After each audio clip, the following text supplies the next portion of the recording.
perbuatan tersebut bukan berbentuk ritual seperti sholat, seperti baca Al-Quran, seperti kurban, seperti haji, seperti puasa, dan ritual lainnya.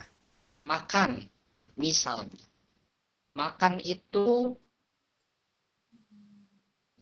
kita dan non-muslim makan sama. Atau para binatang mereka juga makan sama. Makan itu bagi kita adalah perbuatan yang punya nilai kebaikan. Nah, salah satu aspek atau faktor dari kehidupan kita, kita memiliki fisik atau jasad, yang mana harus mendapatkan asupan makanan dan minuman. Kan kita manusia terdiri dari 3, fisik, ruh, dan akal. Ruh kita diisi dengan sesuatu yang bersifat ubudiyah, sholat, Quran, munajat, muhasabah, berdua dengan Allah, berbicara dengan Allah, munajat, doa gitu ya. Itu ruh kita diisi dengan itu. Dengan zakat, sodakoh, bertemu dengan orang-orang yang membutuhkan, itu melembutkan hati dan seterusnya dan seterusnya. Itu ruh kita makanannya itu, zikir, itu ruh kita makanannya itu. Akal kita juga punya makanan, ilmu, wawasan, bertukar pikiran, akal. Fisik kita juga punya makanan, ya yang kita makan, karbohidrat, serat, protein, dan seterusnya. Kapan salah itu tidak terpenuhi, maka tidak balance atau tidak seimbang. Kalau orang hanya makan aja, tapi ruhnya dan akalnya tidak diisi, dia jadi binatang.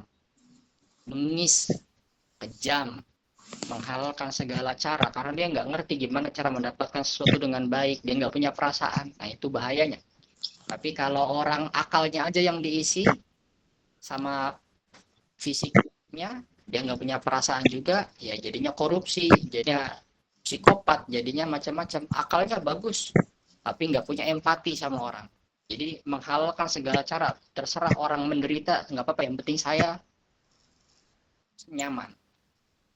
Orang yang punya perasaan aja tapi nggak ada akalnya juga jadinya sering ditipu, kebaikannya sering dimanfaatkan, empati sama orang, ya, ruhnya hidup tapi akalnya tidak diasup dengan ilmu-ilmunya, maka dia sering ditipu, sering dimanfaatkan oleh orang, ya, ketinggalan dan seterusnya dan seterusnya. Jadi semua harus diisi.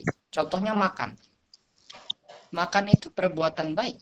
Tapi kalau kita tidak meniatkan makan kita karena Allah, maka makannya jadi biasa saja. Nggak ada bedanya antara kita dengan non-muslim, nggak ada bedanya kita dengan kambing dan sapi, itu nggak ada.